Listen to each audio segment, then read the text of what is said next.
Uh, Poverty Franchise Podcast, Season 2, Episode 4 or 5. I don't really know the specifics of the number. How you guys doing? It's been a long week. Oh man, it's been a short week actually. Yeah, that is true. It's been We talking about a long week. a short but Thursday. long week. We get the President's Day off. Shout out to Abraham. Yeah, My my favorite, Poverty Franchise person of the week is George Washington. George Washington. Yeah. Yeah, I'll take the 4-day weekend though. I needed it very much so. Much to watch football, right? We got so much football going on. So much TV to watch. What football are we watching, Frank? Well, Bro, the season's over. Come on, man. He's gonna go on Madden and put his controller in the middle and just watch the game that way. That's that's crazy. Well, before we get into the meat of the topic, who are you guys' Poverty Franchise Players of the Week? Because I know we forgot to do it every episode so far of Season 2, and that's something we kind of talked about making it be a thing. But who you got, Frank? You shut us off. Frank? So this guy isn't necessarily from this week, but we've been missing some weeks. This guy is incredible. He's starting to get some spotlight in the NBA. Cam Thomas, man. Cam Thomas That's valid. has been. I wouldn't say Nets are a terrible team. But they trade all their superstars away, and they finally get a guy who can show out. Right? He's been what? He had a 40-point game, Of another 40-point game. It was 3 in a row. 3 in a row, and then it was people are like, oh, he didn't drop 40, but the other games, but he still had 20 points. Yeah, That's still that's great. 20 points, NBA player, come on. and I think he's still 20. He has a lot of room to grow. So, Oh yeah, he's real young, man. I saw him I think it was a year ago, and where he wasn't getting much of minutes. I was like this guy's good when they give him opportunity, and he's finally getting it. yeah, it's kind of hard to get opportunity when your main attribute is scoring, and you play with Kevin Durant and Kyrie Irving. So it's now that they're gone, and they don't really. I mean, they have guys on the Nets roster who can score, but no one. I don't think any other player on the Nets roster that I can think of off the top of my head, you would call their archetype scoring. That's not their trait or their calling. Mikal Bridges can score, but I wouldn't say he's a scorer. Right. I think Dinwiddie's more of a combo guard. He does score a lot though. Yeah, but he has facilitating aspects to him. He does. Yeah. Where I wouldn't call him just a straight up scorer. But yeah, I definitely see what you mean. Ethan, who you got? I got Draymond Green. So there's a clip of Draymond. No, so you're just not hearing me. So I think it was Jordan Poole. He had the ball. He receives the screen up top. Bam, he drives. Draymond's just chilling near the paint. He holds he pulls the center toward him. So it was Rob Will. Yeah, he pulls Rob Will toward him. So whoever was cutting, which is Jordan Poole, gets a free lane. And yeah. So bonehead play by Draymond once again. He was sticking out for his teammate, helped him get the easy bucket, and prevented any contest. Good job, Draymond. He had one play, one single. Oh wait. Draymond held the center. He held Rob his waist, pulled him toward him. Oh, that's gotta be illegal. It is, but it's Draymond Green. So that's funny. He's he's probably goes on his podcast now. Oh yeah, that was a very smart play by me. Yeah, I'm just a genius, guys. I'm just a genius. That's a good one. Mine isn't basketball related, and it's also leaning more towards Ethan's kind of didn't do too good territory. My Poverty Franchise Player of the Week is Miles Sanders. Me and Ethan watched the Super Bowl together. He saw my 6th leg I had on Prize Picks. I had Miles Sanders over 14.5 yards in the first quarter. Miles Sanders in the first quarter, I believe, had 1 carry. Not only did he have 1 carry, I think he only played 1 snap in the first quarter. And it was the first snap of the game, and he fumbled on a carry for -2 yards. Past that, he should have had another fumble. He was awful in the Super Bowl. I was very disappointed in Miles Sanders. He was the 3rd best running back on his team that day. So yeah, he's my player of the week. I think he was also a Pro Bowler. Didn't play like a Pro Bowler whatsoever. Yeah. Not at all. He was legitimately really bad on Sunday. He was getting his stick all day. Whenever he wasn't even in that much. Right. But transitioning to Miles Sanders and the rest of his team, the Philadelphia Eagles and the Kansas City Chiefs concluded the NFL season, which I would say overall was a very good season. Very weird, but like still a very good season. There's a lot of things that you can look back on and like enjoy. I mean, for me as a Giants fan, I got to see my team not only make the playoffs for the first time in 6 years, but like win a playoff game. So that was kind of cool. I mean, as much as I dislike the Eagles, it was kind of cool to see that team. They have a lot of likable people on the team. I just don't like the Eagles because they're our rivals. I have nothing really against any of the players except for Miles Sanders because you sold my sixth leg. Brock Purdy is another storyline. Geno Smith. Just a lot of things happened this year. So it was a pretty good season, but ends in a Super Bowl that is kind of clouded in controversy over a holding call at the end. We'll get to that, but starting from the beginning, I don't particularly remember, but who did you guys pick to win the game beforehand? Because I know I was Eagles. We were both Oh, Chiefs. Oh, okay, my bad. So I'm just a dummy on the podcast, guys.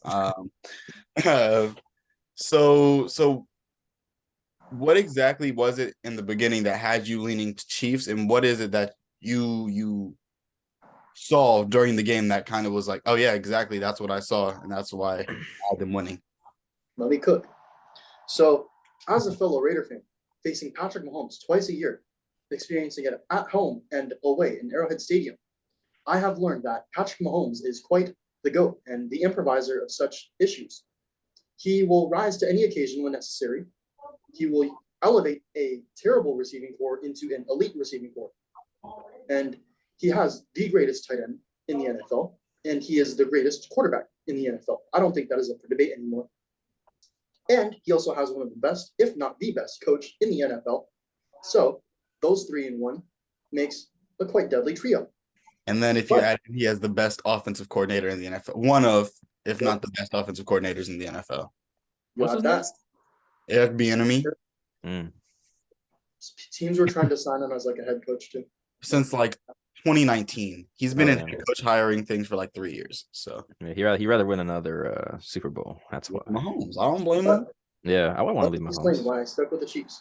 Mm-hmm. So the Eagles. I never really trusted them in the first place. You can't really game plan for the Chiefs, especially with their schedule, what they've experienced, and their route to the championship. Like, sure, they made it, but let's look at who they faced. Sure, they tore up a 49ers defense, but that might have been because they were always on offense. They were never really on defense because they were facing a quarterback with like a torn ligament in his elbow. And then before that, they faced the Giants, I believe, right? Yeah. And it's Daniel Jones with a terrible receiving corps. Yeah, I don't know who that is. The preparation into the Super Bowl. Sure, they didn't but like, Yeah, that's definitely something I think that was brought up. Like they weren't battle tested throughout the year. I think the most difficult game they had on their schedule, probably Dallas. And they got Dallas, if I remember correctly, they got Dallas twice. And one of them was without Jalen Hurts, and the other one was like earlier in the season. Actually, I think the first time they played Dallas was without Dak Prescott. It was Cooper Rush. And then the second time they played the Cowboys, it was without Jalen Hurts. So we never got a full idea of how the Eagles versus Cowboys would look at full strength, obviously.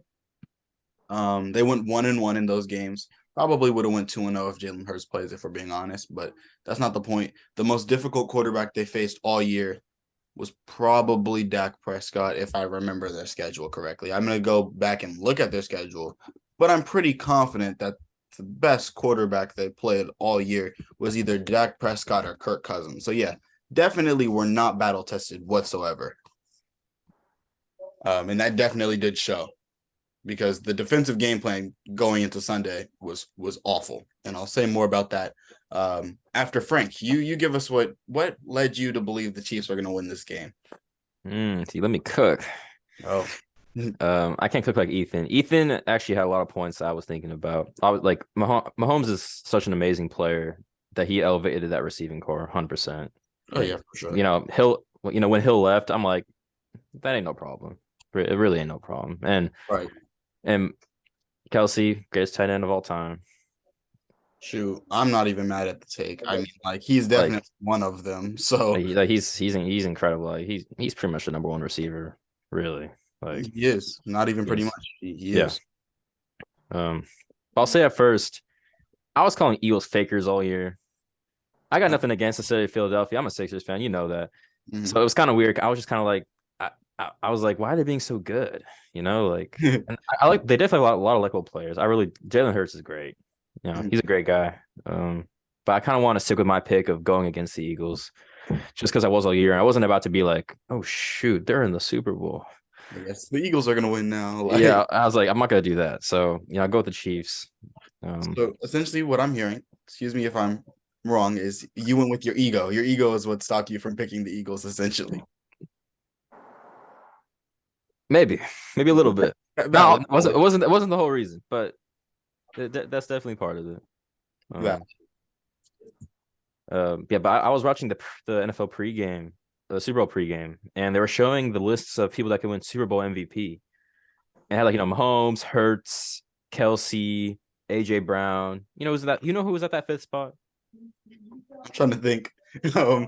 Who was it? A defensive player? It's an offensive player. Devontae? Miles Sanders? It was Miles Sanders. Oh no! I saw him. I saw him for the fifth one. I was like, hey, yo, Dad, no way is he the fifth guy. Because You put like Devontae Smith, like they could have put like You they want could have put Devontae? Dallas Goddard, they like could have put Jones up in there. Right. Devontae was cooking. Devontae was very good that game.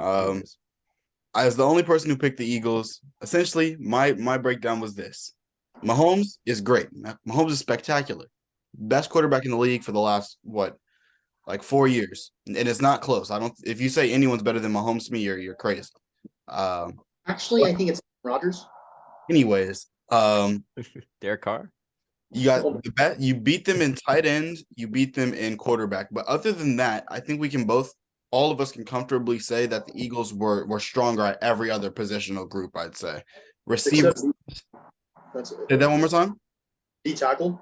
Like Yeah, I mean, I would say the Chiefs had the better D tackle, but as far as like a better group of D tackles, I'd probably Yeah. take the Eagles. They just have more of them. The core's better, 100%.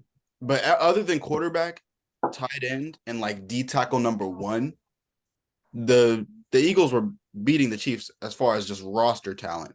I think this Super Bowl, more than any of the Chiefs Super Bowls in the past and any other Super Bowl that I've watched, came down to just strictly coaching. And one side, and this is something I should have considered, one side, like what was brought up during last episode, has a coach who's been in the Super Bowl before, who's pretty much seen every defense that there is to see.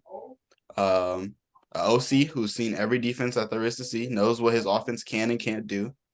And there was another coach who just wasn't prepared for the moment. And I'm not going to put this on the head coach. I have a specific person on the staff of the Eagles who is going under fire right now. He was second for my poverty franchise person of the week. Jonathan Gannon, defensive coordinator of the Philadelphia Eagles, or former defensive coordinator of the Philadelphia Eagles, as he is now the head coach of the Cardinals, I believe. Yeah, head coach of the Cardinals. Shout out him. About to be one of the worst head coaches in the league. I hope. His defensive game plan was horrific, awful. There was no adjustments made throughout the whole game. Essentially, his game plan was, okay, we're not going to blitz Mahomes. We're going to just fall back, and we're going to just let Mahomes stay in the pocket and throw the ball. We're going to make the best quarterback in the NFL play quarterback. As if Patrick Mahomes was like Gardner Minshew or something, or he's Justin Fields. We're going to make Justin Fields stay in the pocket and make throws. No, this is Patrick Mahomes. He can make every throw that there is to make on the field, inside the pocket, outside the pocket. And he did it. I mean, this was probably Mahomes' like least like watching him. I mean, obviously there were plays that stood out, but for the most part, it was just like he dropped back. He made the right decision. He had a couple really nice passes, especially that first touchdown to Kelsey was a very nice throw on the back shoulder, using the sideline as like another, boundary for yourself. Really good throw. But other than that, everything was pretty just like taking what the defense gives me. I mean, he had a couple plays where he stepped up in the pocket and made for himself, but they made life really easy for Mahomes. For a team that got 70 sacks to not get one, pretty embarrassing. Part of that is the Chiefs O-line. The Chiefs O-line was very good that game, but you got to blitz every once in a while. I mean, I'm gonna say this now, but Mahomes' improvisation ability and just the way he maneuvers around the pocket, in and out of it, making someone miss, and then extends the plays to like hit someone else. It's just crazy. Yeah, that definitely like it was the biggest separator for me between Jalen Hurts and Patrick Mahomes in that game is that when the Chiefs rarely, when they did get pressure, Jalen Hurts kind of rolled out, and he rolled out in a manner where he was going so far back that there was like nowhere to go. He didn't step up in the pocket ever, which Mahomes does regularly and comfortably. So I think it's just the awareness of what you're doing and where everyone's at. yeah, I don't know. Like, I guess experience comes into play with this because again, Mahomes did face getting blitzed every single play when he faced the Buccaneers, which I'm sure the Chiefs were preparing because I wouldn't be surprised if the Eagles showed that tape. This is what Mahomes faced. He struggled against it. He didn't even struggle against it. He played extremely well, but receivers just weren't producing. But it was like a difficult task for him to face. Also, you have to consider that he was also coming off an injury, limiting his mobility. And yeah. Which an injury that was re-aggravated. Yeah. Yeah, that looked terrible. I mean, I was like, oh, it's over. Yeah. I texted you guys.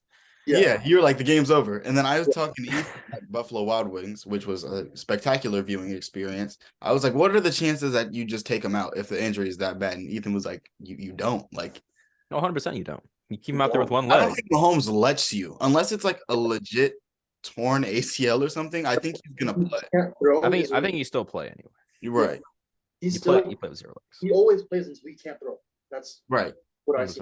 Until you can't do what a quarterback is supposed to do, you can play. I'd say. So, I mean, luckily, I don't know what the injury was, but he seems fine. I mean, he literally looks perfectly fine now. Like coming out of like what is that? He faked it. I think he faked it. He faked it so he can make that legacy. Well, that's because he can do that one run play that gets you like 20 yards, and they don't expect it. Like that one, because he had one against the Bengals, and then he had one against the Eagles. Right. He's like, the defensive coordinator for the Eagles is like, he sprained his ankle, guys. No spy. Just leave the middle of the field open. Drop back. Make Mahomes throw the ball. He can't do that, guys. I honestly want to know what they talked about in the locker room at halftime. Yeah. Mahomes is injured. They were like, "Oh, guys, Mahomes is injured. All right, this is our time. This is the dub. Make Mahomes sit in the pocket." I wouldn't be surprised if Doug Peterson's their head coach, correct? The Eagles? Yeah. Jacksonville. Nick Sirianni. Nick Sirianni. Okay. So, bro, he was like, I don't know how to feel about him because like when the Eagles didn't get a first down, I think it was one of the plays. It was like a controversial call. And it didn't go for the Eagles, like, benefit them. He was acting like childish, Yeah, he is a very emotional guy. Like, as you can tell by him crying during the national anthem, that it wasn't that good. I'm like, it wasn't that great. It was decent, but like, dang, bro. I thought that was a player. I'm not gonna lie. No, like, he's the coach. Get it together, coach. He's like, I love America. I love Philadelphia. In the United States. Yeah, no. He's just a really hot-headed guy, I feel like. I don't like him. He's the one guy on the Eagles who I just don't like. He just looks like a douche. He's not who I feel like I could talk to and have a conversation with. He fits in with Philly. Yeah, definitely. So I do have some stats that I found before we move on to our second thing that I find pretty interesting. 3 stats or like 2 stats, and then one thing is just another fact to take into account for next year when it pertains to the Eagles. So I was just curious because I didn't think this was true, but it actually is. According to StatMuse, the Eagles scored the most points in a Super Bowl by a team that lost ever. They scored 35. No team has ever scored 35 and lost in the Super Bowl. The Right. second closest was 33 by the Patriots in 2018, which was against the Eagles, I believe. You have the Niners in 2013, which I believe is against the 49ers, where they scored 31, but 35 is the most. It might be a little nitpicky because it is like a 2-point difference, but all the same, they scored the most points that any team has ever scored and lost. So, another stat that proves that it definitely wasn't on the offense. The offense was spectacular. It felt like every time the Eagles got the ball, they had a chance to score either a touchdown or at least a field goal. Yeah. Oh yeah. I think the Eagles punted maybe once or twice. I don't know. They But pretty it was much like no possessions. right. They were very efficient. They ran the clock very well. I think the Chiefs ran like I don't remember the number. Was like double. Right. Like the Eagles ran like twice as many plays as the Chiefs did Yeah. going into half. I remember they were talking about it. I don't remember the specific number, but Might have been 20-10. no, I think it was more than that. It was like 40-20. Or it was a lot. I don't know. Maybe 30-15, but I know they ran like double the amount of plays. That was one play or one stat that I found interesting. Another thing, not necessarily a stat, but just something to keep in mind. So, critical points in this game. At the beginning of the game, well, it doesn't say the initial win probability. It was about 50-50 going into the Super Bowl, as it is for most games. The term any given Sunday, you never know who's going to win. Yeah. By the end of the first quarter, let's see, let me get there. So was it 24-14? The end of the first quarter, it was 7-7. Eagles were favored to win 50%, 51.5% win percentage. Second quarter is definitely where the Eagles started to take over. They kept the Chiefs off the field pretty much completely. At least the Chiefs offense. The Chiefs did get a touchdown. I believe that's when Nick Bolton got his first, which should be first or second touchdown or 2 touchdowns. But by the end of the second quarter, we are looking at a score of 14-24 Philadelphia. And the Eagles have a win probability percentage of 75%. For the entirety of the second half, up until about 12 minutes and 49 seconds in the fourth quarter, the Eagles had above a 60% chance to win the Super Bowl. And then they choked, pretty much. They had control of the game for pretty much the whole thing, and then they lost. Just because their defense couldn't get a stop in the second half. They went from having a 75% chance to win the game at halftime to losing. So another thing to keep into account. And then another thing, and I wanted to ask you guys how you guys felt about this. The Eagles are the first Super Bowl team, win or lose, to lose both coordinators immediately to head coaching jobs since 1994, which was the San Francisco 49ers. How do we feel that losing both of your coordinators is going to affect Philadelphia next year? Is it going to be a drastic difference or not really much to be concerned about? I believe it's going to be concerning a little bit because they established that roster on the offensive end and defensively because they have a pretty stacked roster on both sides of the ball. But it raises concern for who's going to stay and who's going to go. So that might leave some holes into going into free agency, going into the draft, all that stuff. They're also going to need to find coaches for both ends of the ball. So with that coach, or with those coaches, they're going to have to understand the players with their strengths and weaknesses. Although I believe they should know some of them at least, at least for the offensive end. It's pretty simple. Right. The only issue may be designing the script for the plays that will complement each player. But defensively, it shouldn't be too crazy because I think they can easily run like a 4-3 type set or like a 4-3 nickel, But that's their issue, not mine. Let's see. I mean, they're professionals. I don't think it's gonna be that big of a problem. As long as you got a similar team, I think they're gonna do just fine, honestly. Okay. I'm just really unsure as to who is going to get hired. Like, there's no coaches available I know of. Hey, Ethan, who's that? Bro got in and out mid podcast. This is crazy. What's What's the meal? Going down. Chocolate cake. Just a chocolate shake. Mm. No food. I don't need food. I just wanted a shake. It Okay. doesn't work. It's because it doesn't work out anymore. He can't eat too much. Valid. Actually, today You did what yesterday? I bench press. Oh, okay. Mm. Gotcha. Yeah. That's all. What's it But called? what was I saying? I just don't know who's gonna get the coordinator spots because there's not really anyone that I know of who's like available. The first person I thought of for offensive coordinator, and I don't know if he went anywhere else. I thought of Cliff Kingsbury, the former Cardinals head coach, because I thought he was decent offensively when it just comes to play calling. His time management skills sucked, and everything that it took to be a head coach was like really poor. But he is still a creative offensive guy, although that didn't really show up this year. So maybe he can get the spot. For coordinators, you usually don't. I mean, I'd say for the most part, you usually don't have head coaches move back down to coordinators. I mean, I feel like that's kind of rare. You usually have like quarterback coaches or something move up to coordinator, but I don't know. I just don't know who's going to take the spot. Like Frank was saying, they're professionals. They're going to pretty much have the same team, and they're going to get better because they're going to have a pretty high pick. I'm just losing both coordinators is kind of crazy. They'll just find someone off the streets.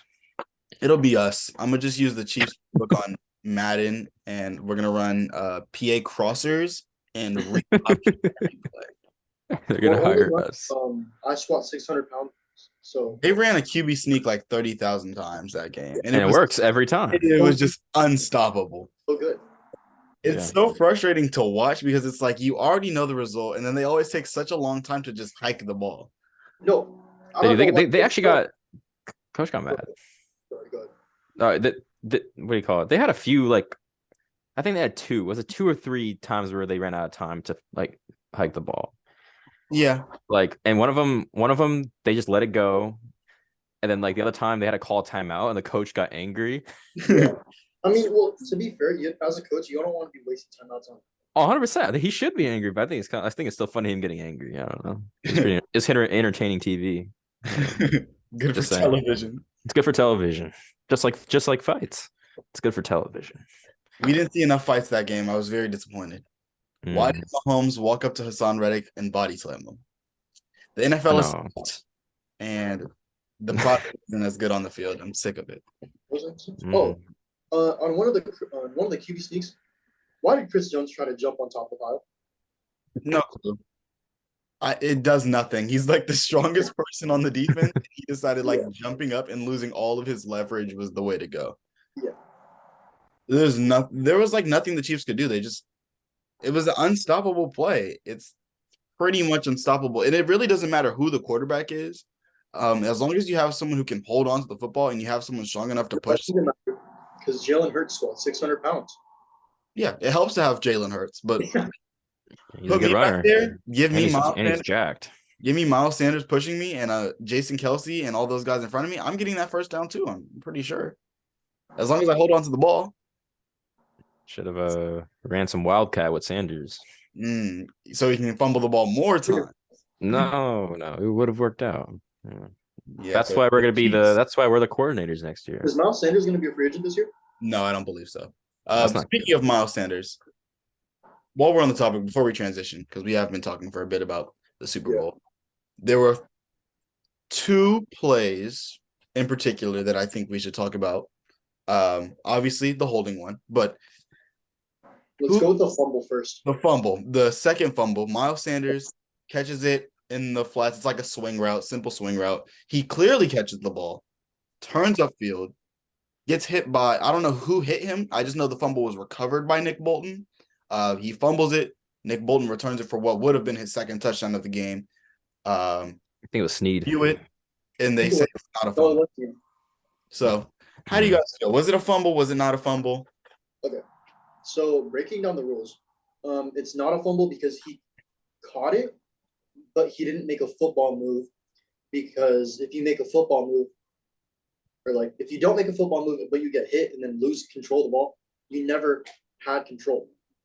Even though it's a very weird way of riding. But like the rules like change when you're at the sideline, you catch it, bring it in, but you you catch it and then you go out of bounds. Like it's kind Yeah. of. It Any- depends on where you're at, I guess. Yeah. And like to make the football move, it's to defend the ball carrier. Because think about it. People would be getting it blown up left and right. Like, like Vontez Burfict to like Antonio Brown type hits. Yeah. And then just getting blown up to force a fumble. Like they have to catch the ball, make a football move, and then so it counts as a catch. I think Gives them a little protection. by what's it called? Like by the writing and the rules, yeah, that makes a lot of sense. He didn't make a football move, but do you not consider a football move turning upfield? Because it's not like he caught the ball where he like was looking, he was facing forward, he looked this way, caught it, right? No, he was this way, caught the ball, brought it in, turned around to run upfield, and then Yeah. so that's where it's kind of like, obviously he didn't make like a step or like a little cut or anything, but I would still consider turning upfield with the football in your hands the whole time. Yeah. Football move. But yeah, but what you're saying makes a lot of sense based off of how you write it. I think you could go both ways with it though. So I'm not mad at the call. But Frank, what are your thoughts on this? I'd probably go with you saying that. I think for it to be a football move, he would have to move upfield. In that sense, he didn't take a step to move upfield. I think turning around doesn't count. So I would say it shouldn't have been a fumble. It should have just. It doesn't even have to move upfield. It could just be like Like a juke in place or something. Like he didn't make some sort of move, which is understandable. I wanted it to be a defensive touchdown. I wanted it to be a fumble because then it would solidify Nick Bolton for Super Bowl MVP. And it would that would be cool though. If he would have gotten that touchdown, I think there was no question that he wins Super Bowl MVP. Yeah. Like, I think he probably would have won it. The player with 2 touchdowns, right in the Super Bowl, like I don't think that's ever happened. I think that would be the first time. I'll search it up, but I'm pretty sure it'd be the first time a person had 2 defensive touchdowns in the Super Bowl. Second play, not last play of the game, but third to last play in the game. Juju Smith-Schuster runs like an out into a fade route, guarded by James Bradberry. Or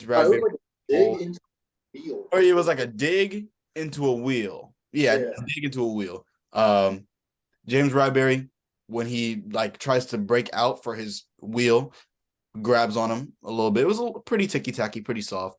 It gets called for holding, automatic first down, I believe, and essentially gives the Chiefs the ability to run the clock down all the way to 8 seconds and pretty much ends the game. What were you guys feeling as far as if it was a hold? Should it have been called? Even if it was a hold, where are we at? Frank, you want to go first? Or go? Sure. If you look at where the ball was, he wasn't getting to that ball anyway. Yeah, no, he wasn't. He wasn't gonna get to that ball, right? So if you're calling it by that, which that doesn't technically matter, does it? No, that's not because it wasn't pass interference. It was holding. If it was pass interference, then that would have been an even worse call because the ball wasn't catchable. Holding just means you held. Okay, yeah. Well, yeah, he grabbed his shirt like maybe a little bit, like it was really nothing. I'd rather it probably not be decided by a call like that. You make the game more exciting anyway. So that's just kind of a bad look. Yeah. On the officiating side, in my opinion. I mean, yeah. All right. Ethan. If they don't call it when he grabs his back plate, I think they could have called it when they were hand fighting, and then when Juju ran in, you could see James Bradberry like grab something. Yeah. Didn't he admit to like? Yeah, he did. Yeah. But what if he was paid by the NFL to do that? He wasn't paid by the NFL. He just didn't want to get fined for saying that it wasn't a foul, probably. I don't know. I mean, it's also owning up to it. So. Yeah. I mean, I think it was a hold. I mean, by the rules, he held his jersey like right. It was the most inoffensive hold ever. And like Frank was saying, it kind of sucks to make the game pretty much be decided by a holding call. However, do I feel bad for the Eagles? No. Your defense couldn't get a stop the whole game. You got no stops in the whole second half. You want me to be mad about the one holding they called on you when you couldn't get a stop on first down, second down, couldn't stop the run. Shout out Isaiah Pacheco, went insane that game. He did. He was. Nobody Good was turning stop. up. Yeah, had the best celebration of the night. No one turned up. Yeah, I'm not gonna be like you guys just lost because of the refs. The refs. It was the refs. No, it was the defense. They couldn't get a stop. They couldn't stop anything. It doesn't like make the game a little less like of an instant classic. Like if we would have saw Jalen Hurts have a chance to make like an all-time drive, it would have been a little cool. Would he have made the drive? No, probably not. But it would have been nice to see. I don't know how many timeouts they had at the time. I think they had 1 or 2. So it would You just need 6. didn't L'Jarius Sneed nearly have a maybe I'm tripping, but L'Jarius Sneed had a big play and it made us both say something about you, Frank. But Oh, I know, bro. So y'all better apologize. It was My L'Jarius all midseason team Sneed. Yep. I'll give you an apology. He was decent that game. No, but he made that play for that for that second Nick Bolton touchdown that would have. Oh, that's right. He forced the fumble. He forced the fumble. Yeah. But it was overturned, right? So yeah. He also got a pass deflection, which I thought was pretty good. Yeah. L'Jarius Sneed was pretty good that game. I mean, yeah. Well, I think he just came back from injury. That was because it was like concussion or something. Yeah. Yeah. That wrap it up. Any other Super Bowl thoughts or just NFL season thoughts in general, or we want to transition? Bye Derek Carr. Derek Carr got released officially, huh? Yes. Yeah. We should have an hour segment about Derek Carr. Derek Carr was a legend. He was a Raiders legend. Top 3 in passing yards. My dad about Roger Staubach. My dad told me about Joe Montana. I'm gonna tell my kids about Derek Carr. I probably will. I'm not gonna lie. He was very mediocre. He had an MVP season and just was not that great. No, he was so good, and then he was also he's either the best player or like the worst player. Yeah, he's very inconsistent. Derek Carr is just like he's like the mild salsa of quarterbacks. Like he's just like he's decent. He's all right. Not special. Sometimes you have some good mild salsa, but most of the time it's just mild salsa. Maybe he's medium salsa. But not consistent salsa though. Yeah, not consistent salsa. He's like the salsa where like some of the tomatoes are like actually good and then other tomatoes are mushy and not good. Yeah. Yeah, shout out Derek Carr. Go find a job, buddy. You're unemployed. He's one of the Colts. Nah, I hope not. That'd be awful. They would be so bad. Go to the Jets, bro. Go to the Jets. Shoot, I don't hate that. Go to the Saints. To be honest. Go to the Jets. Go to the Giants. Because I like the Jets. Back up Daniel Jones. No. That's disrespectful. You sit in Daniel Jones and you start in Derek Carr. I know. They signed Daniel Jones, and they're not really like finalizing something. No, they're talking about it, but they haven't came to a deal yet. Yeah, it's like looking like 35, right? That's a lot of money. That's a little too much for me. Anyways, guys, let's move on. NBA. I've watched a few games this week. I was trying to see a lot of the like new look teams. I saw a couple games with the new Kyrie Luka Mavs. Saw a little bit of Josh Richardson on the Pelicans against my Thunder when Brandon Ingram literally owned us for a whole 48 minutes. But it's about to be a 9-day break of no NBA action. So kind of sucks, but it is All-Star weekend as of, I believe, tomorrow. I think today or tomorrow is the last day of games before All-Star weekend. So with that being said, it's not technically midseason, but the All-Star break kind of acts as like a midseason marker. And we're going to give our top fives for the NBA MVP award as of right now, starting from 5 going to 1. For me, I think I came to my 5 pretty easily. It wasn't too hard for me, but I don't know how it went for you guys. Shoot, personally, I had a direction I wanted to go with, except maybe one of the guys. I guess it's people are so close, but it's kind of hard to see like what you want to value more. Like team success is valuable. Your success is very valuable as well, but also you're just or maybe how young you are or how how more athletic you are than the other person, or maybe this guy has more defense than another player. Like there's so many things you can Take into consideration. right. So like I have a couple of people that are very interchangeable in my opinion. It just depends on what you want more as a GM or whatever, right? For sure. And I'm biased. Oh yeah, Oh. I'm the only person who doesn't have a horse in the race. You guys both have people who I would consider locks for at least top 3. I'm very unbiased. I'll say that. I We're mean, gonna see Frank's list, and he's not gonna have Joel Embiid on it. Yeah, Joel's not on here, bro. I got Ben Simmons, MVP, number Former 25. Philadelphia That's right. 76er. That's right. He's number 10 now. Ben 10. Now y'all remember y'all remember that clip I sent you with Ben 10 though? Ugh, I don't know. You got to resend it, but Okay, all right. yeah. Let's start from 5. Who wants to go first? I'll go last because I feel like I probably have someone who you guys don't have, but Ooh, maybe that's why you should go first. no. Frank, go first. Okay. All right, I got 5. This guy's different than all the other guys. Actually, yeah. He's a guard. Oh, okay. I got Luca here. I got Luca at 5. Okay. He's the most valuable player as a lower seed team because his team's a 7th seed right now. It's nothing too spectacular. Obviously, he can always get his team's wins, but obviously for team success, you have to have a better team. I wouldn't put it on him. I mean, he is a very ball dominant like player though, but we're gonna see how he plays with Kyrie. Mm-hmm. And we'll see how. I don't think his stats are going to change. He averages 33, 8, and 8. That's incredible numbers. Yeah. And just like the style of play that he has, he plays at his own pace.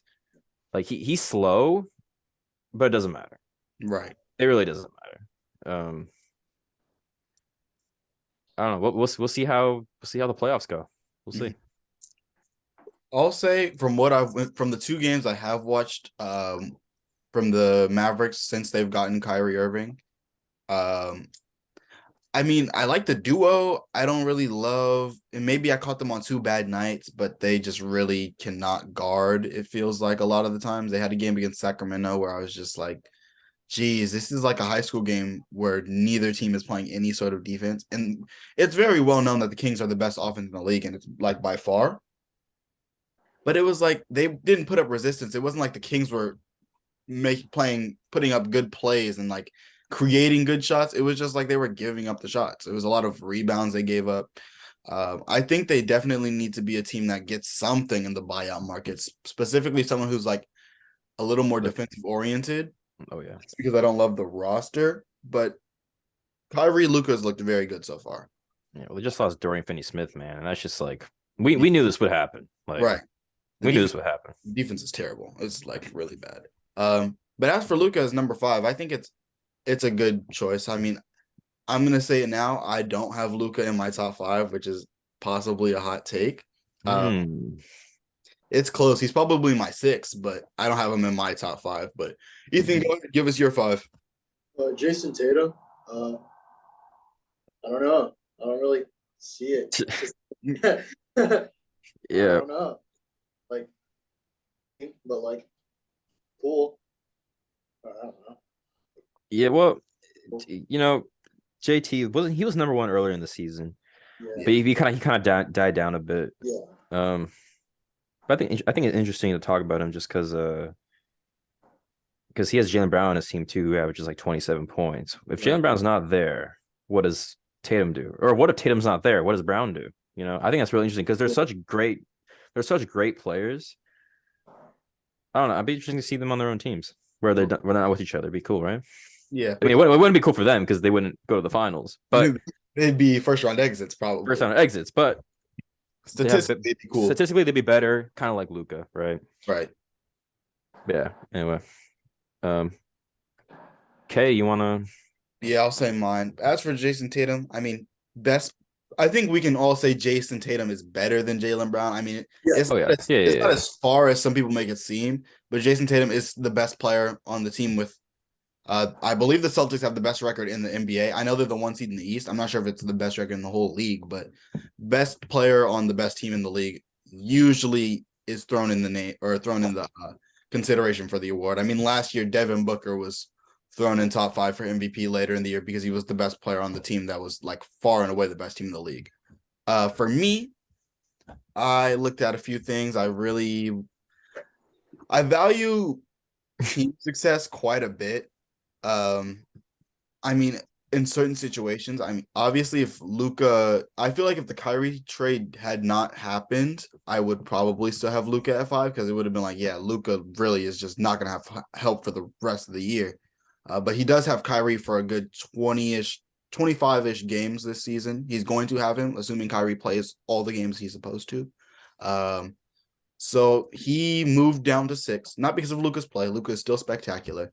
At 5, I actually have Donovan Mitchell. The Cavs are the 4 seed in the East. They have the team success. They're like well above 500. He's, in my opinion, the best player on the Cavs. Look at the Cavs last year. I mean, obviously they were good last year and they kind of fell off because of injuries. But you add Donovan Mitchell and they're very, very good.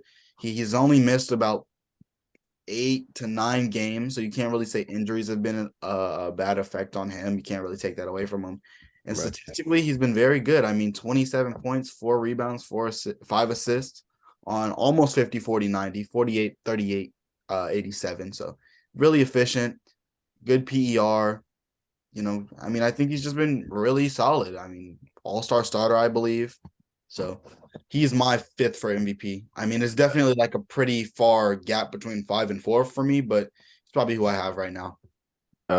Wait, so how many times you said how long was he injured for? He missed like 10 games. 10 games. And you say that's not part it shouldn't be a part of I mean, I would take it into consideration, but it's not like he missed a bunch. It's not like the thing I looked at is he missed 10 games, but the second best player on his team also did miss 10 games. Like if Darius Garland was playing without Donovan Mitchell, like, okay, yeah. But there's a good amount of games where it's like you either get Donovan or you either get Darius. You're going to miss one or the other. So I was kind of like, I'll give him a pass. If he missed more than like 12 games, I'd be like, yeah, you can't win the award pretty much. But he only missed like 8, 9. So okay. All right. My 5. It's very respectable. I'll go first for 4 as well. I have Jason at 4. Oh, okay. What did you want to say, Frank? Nothing. Go ahead. Okay.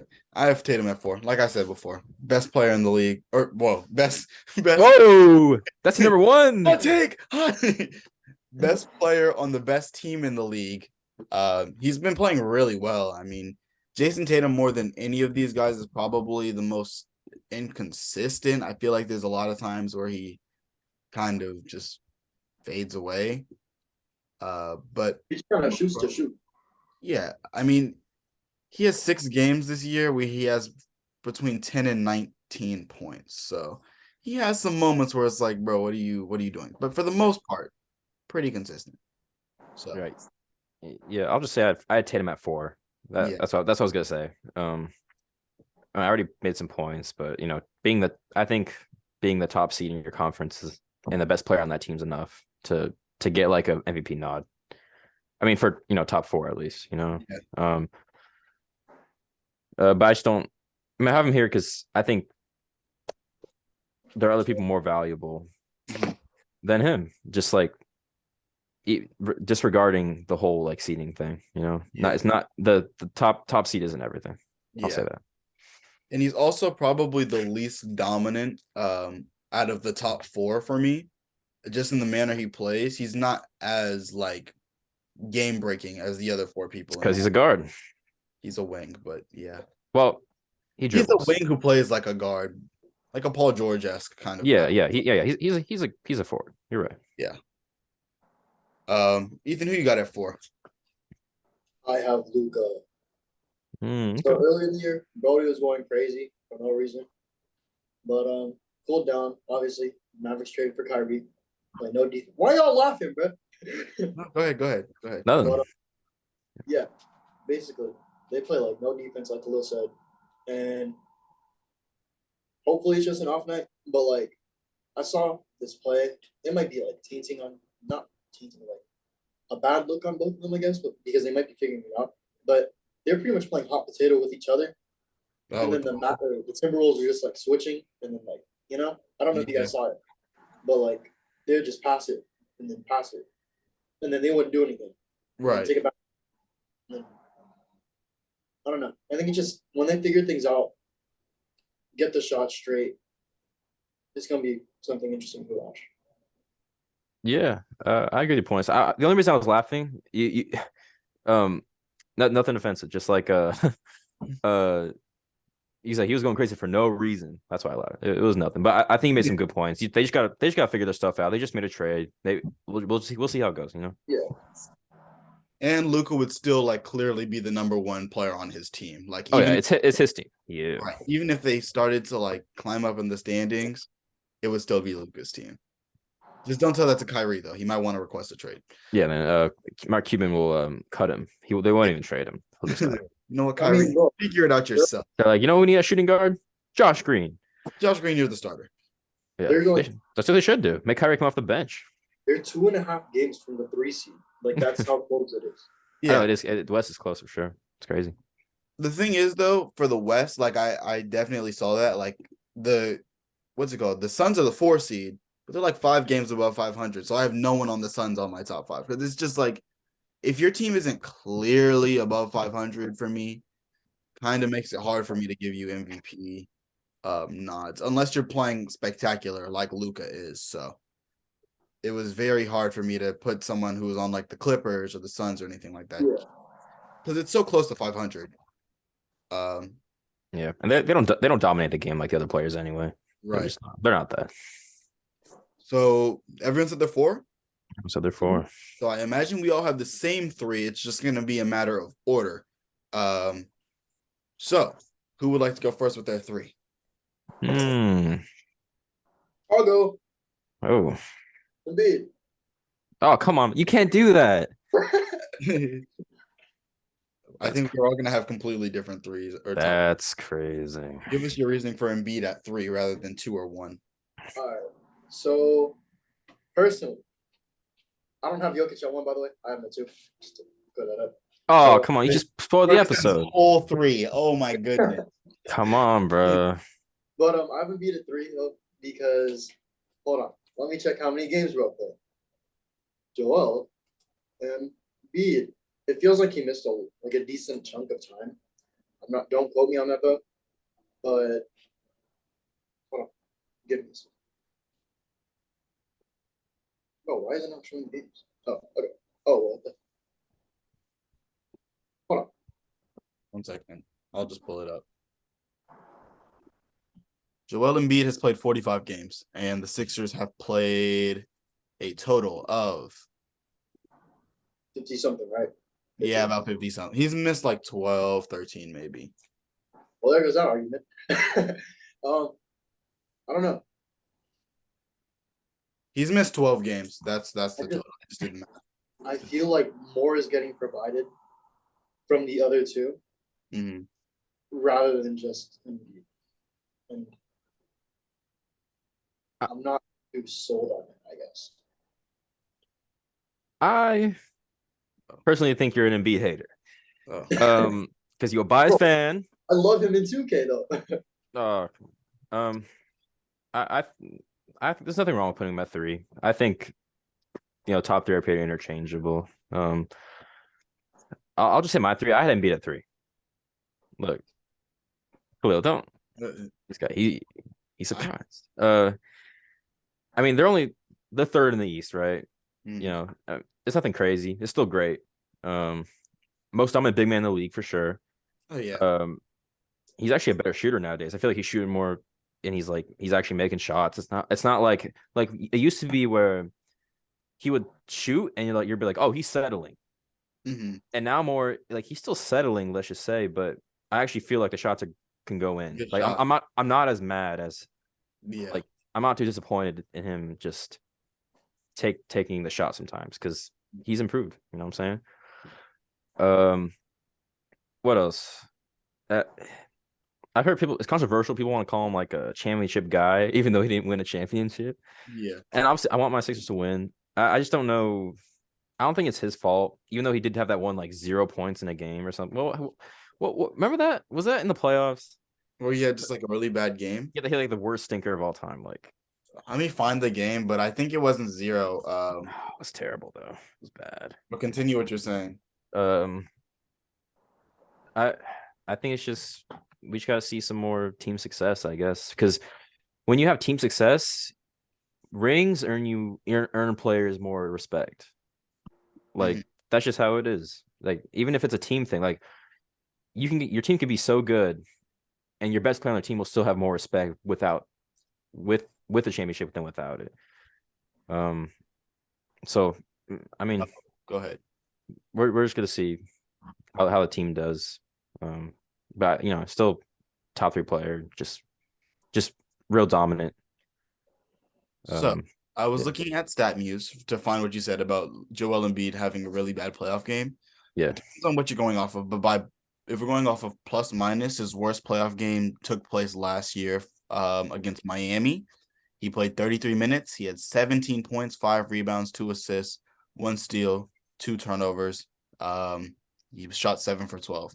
His lowest scoring playoff game, where he played over 20 minutes, took place in that same game. So yeah, that was the game that was his worst game right there. Oh, that was it. Okay. All right. I over exaggerated. He had an 8 points playoff game against Washington, but that was in 2021, and he played 11 minutes. So okay. Yeah. You can't be doing that as an MVP caliber guy. I don't think so. You got to be incredibly like consistent to like just lead your team to that win. very valid. But nothing wrong for them having out one. Honestly, I don't think there's anything wrong with it either. Hey, who you got? My opinion. I also have Embiid, unfortunately. Yeah. He's great. Most dominant player in the NBA. Not even just most dominant big. To me, he's just the most dominant player, offensively at least, in the NBA. You can't guard the guy. He can shoot the 3.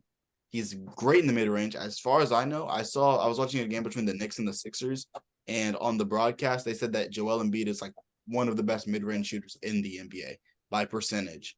Can't guard him in the mid-range. So, and then if you play on the jump shot and you like jump whenever he makes his little pump fake move that he likes to do, he's gonna get to the rim. He's gonna score on your big. He's gonna dunk. He's a great post scorer.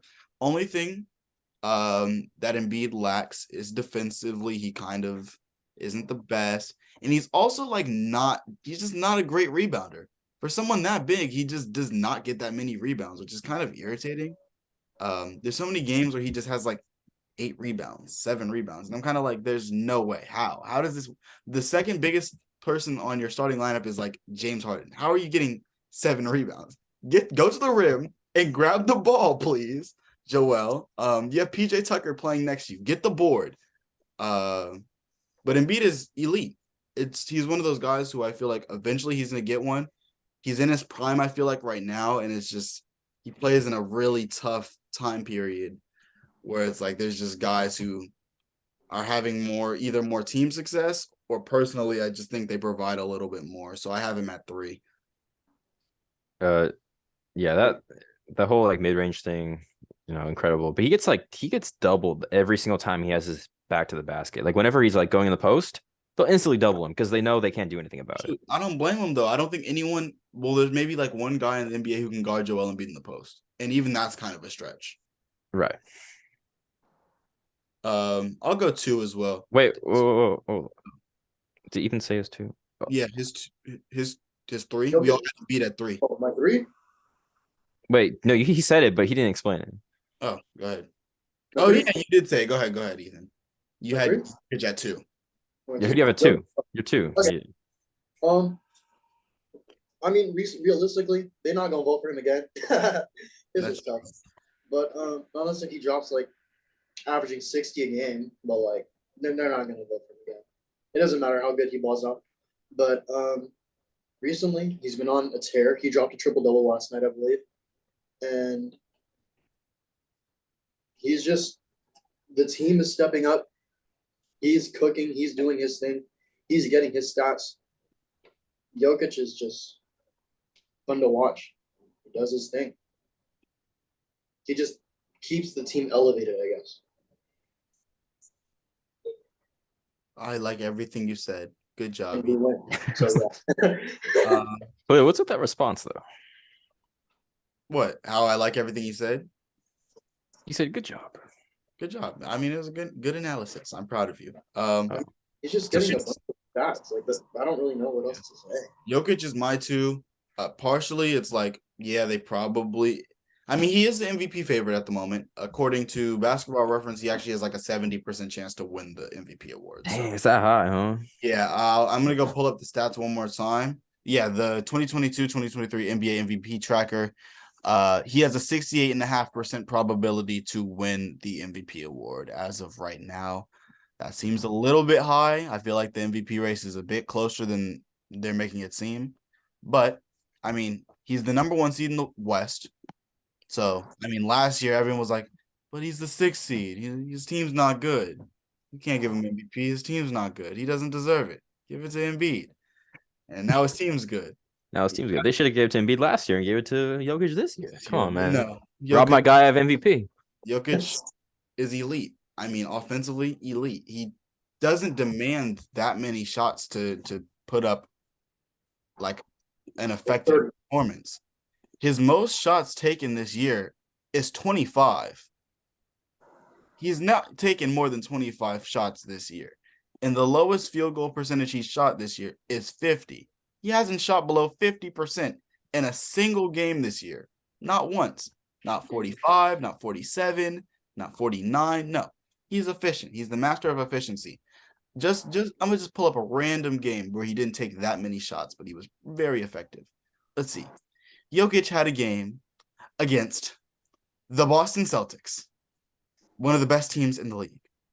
On the first day of the year, he took a total of 13 shots. 13. He had 30 points, huh? He had 30 points, 12 rebounds, and 12 assists. The dude's a beast.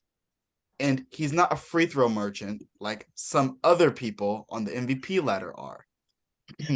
Joel Embiid. Hey, hold on. How many free throws did he have that game? 8. 8 is a lot of free throws. Okay, don't make it. Okay, I'm gonna pull up Embiid. Embiid's most free throw attempts this year is 19. Okay, hold on. How much do they average though? Average free throws per game. Average amount of free throws they take per game. I'm looking at every Joel Embiid game, and he only has 5 where he has under double digits. Oh, he's a free throw merchant. It's okay, Frank. Now, if we look at Jokic, the GOAT, he has 2 games where he has over double digits in free throw attempts. Well, maybe Embiid just works smarter instead of harder. Oh, brother. He gets to the line a little more. Embiid gets his points while he gets rest, while he makes other players play less harder because they have to not get fouled out. So they have to sit on the bench. Do you know how positive it is for him to draw fouls rather than just scoring more? Do you know how positive it is to get cooked by someone you can't even understand what they say? Are you talking about my boy? Jokic. Oh. The Taco Bell commercial, dude. Oh, Taco Bell commercial. But Jokic is just like the master of efficiency. So good. I've watched so many Nuggets games where it feels like the dude has like 8 points and he has 25. And he also has 11 rebounds and 5 assists. It's like he's not ball dominant. It doesn't feel like he's as ball dominant as he is. Just because he always gets rid of the ball whenever he gets it. Right. He works within the offense. Yeah, he does what's required of him. The person who takes the most shots is probably MPJ. But that's because he makes it for no reason. MPJ gets it and just shoots the ball. Doesn't look next to him in front of him. Per game. Just shoots it. Michael Porter Jr. shooting the ball. Yeah, he's like Bones sometimes, just kind of shooting that thing. There's been 5 games this year where Michael Porter, or 4 games this year where Michael Porter Jr. has shot over double digits in threes. So, bro, just be letting it fly for real. That's why they pay him. Yeah, to shoot what, like 10% from 3? Nah, Nah, maybe not 10, maybe like 12. He's not as good of a 3-point shooter as he is to be shooting all those shots. Frank, who do you have at 2? 2, I got the Joker. Oh wow, we have the same top 3. This is crazy, right? Yeah, leads the West. We talked about him a lot already. It's just he eats himself. I mean, he eats like he gets his points. No, go ahead. Just go ahead. Go ahead. Khalil.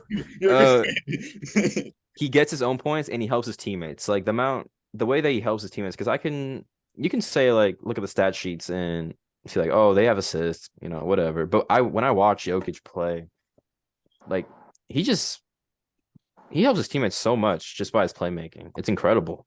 Like his screens, his playmaking, like, I mean, he averages, what, 10, 11 assists, something like that. He's double digits. I think Double digits, yeah, for sure. Double, I'm not sure. He Right. might be like just off, but No, I think he averages triple double. I think, yeah. He does average a triple double, 24, 11, and 10. So yeah, like he's just so impactful because when you look at these other teams, these top teams, not all top teams, but they have a couple stars, and I feel like you can say Jamal Murray's a star, maybe, because he was an all-star, but like I think on another team he wouldn't be getting as much shine versus he is on the Nuggets. yeah, Jokic just helps all his teammates. He doesn't have anybody like spectacular aside like next to him, and he's number 1 seed. I mean, yeah, he does have that going for him. Right. What are you gonna say? He did have that game against Embiid where he kind of did get pushed destroyed. Down. Yeah, he got killed. It was very bad. Yeah, that's kind of bad.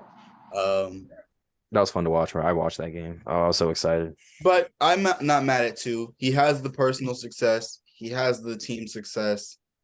Only concern with him is literally just like the voters aren't gonna want to vote for him just because he's already won it. Because he's bald dominant. Oh, Michael Porter Jr. is actually 40% for 3-point.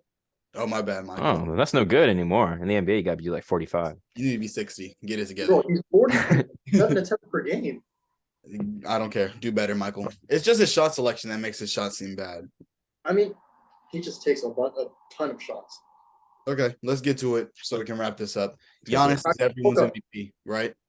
Or did someone else have someone else? I had LeBron. Look, GOAT! Missed 5 games after breaking the record. Ethan thinks we're not joking. You actually have LeBron? Huh? You actually have LeBron? Why would I have LeBron? Oh, okay. I said Acapulco. It's Giannis. I know, I'm joking. Yeah, Giannis is incredible. Absolutely incredible. I wouldn't say he helps his teammates as much as Jokic, but I mean, he helps them in a different way. He what? He helps them in a different way. He helps in a different way, especially with the defense. Elite defender. He guards because he's a big man, and but he's also guards the perimeter like extremely well. Like it's insane, and just how dominant he's playing. I will say, Giannis be taking so many shots. Like there are multiple games where he's taken 30 shots this year. Oh my god. He has 2 games where he took 39 shots. So Giannis be taking a lot of shots. I think the thing that has me, there's 2 factors that have Giannis up there for me. Obviously, out of everyone we named, he's the best defender, and he's always going to have that. He's the only guy who's like elite on both sides of the ball. The second thing is he's been without his second best player pretty much all year, and when Chris Middleton has came back, and he's been back for a little bit, Chris Middleton has not been good. I forgot he existed. Chris Middleton has been pretty subpar as of late. Let's see. Chris Middleton has played like a few games in December and then mostly in 2023, and it's not like every game. So far since Chris Middleton has been back, he scored 20 points like 3 times. He's been pretty inefficient. Like he's shooting pretty much mid 40s to 30s in a lot of the games he's playing. He's playing without his second best player, and they're still the 2 seed, and I actually believe they're tied for the 1 seed in the East. So another game. They dropped 40 the other day. And Drew did drop 40. Shout out Drew. But Giannis just does the most on both sides of the ball. And I mean, what else is there to say? What was it to say? He's a champion. He had a championship DNA. All these MVPs, none of them have a championship. None of them. Giannis is probably the type of guy to keep everyone staying for the Pacer. Who? Giannis is the person to make everyone stay for the Pacer. Yeah, he'd be running back and forth super fast. He would be. He would do a Euro step from half court. Euro step from backcourt. Backcourt, Giannis full is. length Euro step. How long do you think Giannis is going to be able to sustain his prime? Because He's done with it this year. just after this year, he's going to turn into the Thanasis. He he went in an interview and he said, didn't he say like his legs like? Nah, I'm not trying to hear that. I don't know, dude. He says he got to stop jumping. Anyways, He wants to Giannis reverse is his 28 body. years old. How long is he going to be able to play at this level, Frank? How many years is Giannis? Realistically, he did say his leg. Maybe how old is he? 28, 27? He's like 28. Like he just turned 28 a couple months ago. Okay. So he's like in the midst of his prime at the moment. You can give him a few years, maybe like 3. Because big guys decline for his type of thing. Like, we're going to see it like Westbrook, right? Westbrook, to be dominant, needs his athleticism. When you get older, you're going to lose your athleticism. So, how dominant is he going to be when he doesn't have it? Obviously, he's still going to be like a strong guy, but he's becoming a better shooter and he's practicing, but you got to get more better if you want a legit 3-pointer, legit 3-pointer to be like better in his later career. Like 30 points. Let's see, what is he shooting from 3? He's shooting 27. If Giannis can ever get to like 32, like where he's like kind of legit, I mean, then at that point you have to somewhat guard him from the 3-point line at 32%. I don't think you do. Yeah, I don't think you do. 32%. Yeah, you're probably okay with Giannis taking a 3. You probably want him to get to like 35, like a legitimate, like he's gonna probably make it. Yeah, if he's open. Yeah, but that's what you need later in your career. So out of everyone we named, I think he has like the short, and I don't want to like say it's impossible because we've seen LeBron do it for so long, but LeBron isn't 7 feet tall. And being that tall is genuinely just not good for your lower half whatsoever, usually. it's not.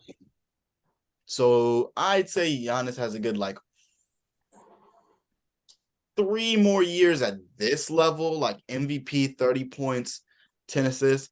Then he'll probably move back down to like maybe a 25, 9. But shout out Giannis because he also is first in Bucks assists all time as of today. So dang, they have no good players in their franchise, huh? Yeah, I was like, what about Oscar Robertson? I didn't know Oscar Robertson only played 4 years for Milwaukee. So how many years did Kareem play? Kareem played, I believe, 6, but let me go check. I think it was 6. Let's see. Milwaukee Bucks all-time assist leader. Kareem played 6, yeah. Okay. 4,670 games. 4,467 games, not 4,000. Okay. Yeah. Wait, Ethan, what were you saying earlier? I think Giannis is only going to be able to sustain this MVP level type play until he's like 31, like Khalil said. Okay. And then eventually he's going to branch down into being like a Jared Allen type thing, to where he just like solid defense, finish a lot. You know? I think Giannis can have a long career. I mean, like, yeah. I don't think he'll be MVP caliber for that long, but he'll probably go from MVP to like all-star level. It's probably like all-NBA second, third team. And then I think he can still have a pretty decently long career as long as health permits as like later in his career as like a role player. He's gonna always be that strong. I mean, I don't think you lose strength. I don't think the strength. You lose speed in your vertical. Right, but strength, no, you got that. Even if he becomes like a Jared Allen type thing, it still wouldn't even be bad. Right. I know he'd be incredible still. He'll probably be close to an all-star. He'll probably be an all-star till he's like 35, 36. Because people love him too. And you have to take that into consideration. Do people love him? I don't know anyone who I don't think I love him. Giannis as a person. I think everyone has issues with like how he trucks through people sometimes. Yeah, everyone loves Giannis as a person. But remember, people were like, "Oh, Giannis is like such a great guy," and then they came up with that clip where he like pushed. Didn't he push a ladder? Ladder. He pushed a ladder. Like we're like, "Oh my Giannis God, is not a good person." Yeah, no, he's not a good person. Fine him. You know, he's bad for the kids or something. Suspend him. And it'll be like a Pistons fan or something. Yeah, right. Whose favorite player is Isaiah Stewart? Like, yeah, I think that's everything we wanted to talk about. I don't want to harp too long. Yeah, we getting some recent feedback from our fans, our thousands and thousands of fans, Oh yeah.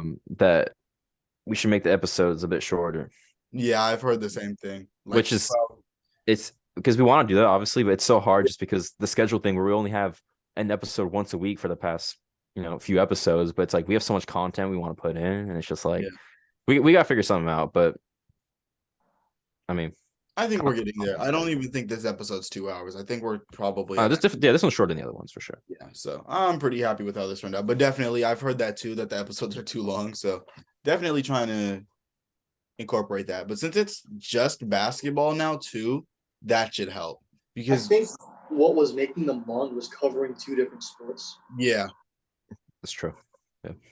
because you have a whole week's worth of NFL games to talk about, and then whatever's currently happening in the NBA, and then the games that are also going to be happening the next week in the NFL.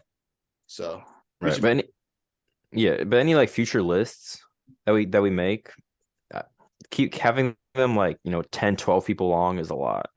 yeah, We should maybe like dial it down a bit. yeah, because sometimes our lists are very long, or just be a little bit more efficient with our talk, more efficient with the time and talking. Yeah, we'll see. We'll work it out. Yeah. All right. Any other final points before we conclude?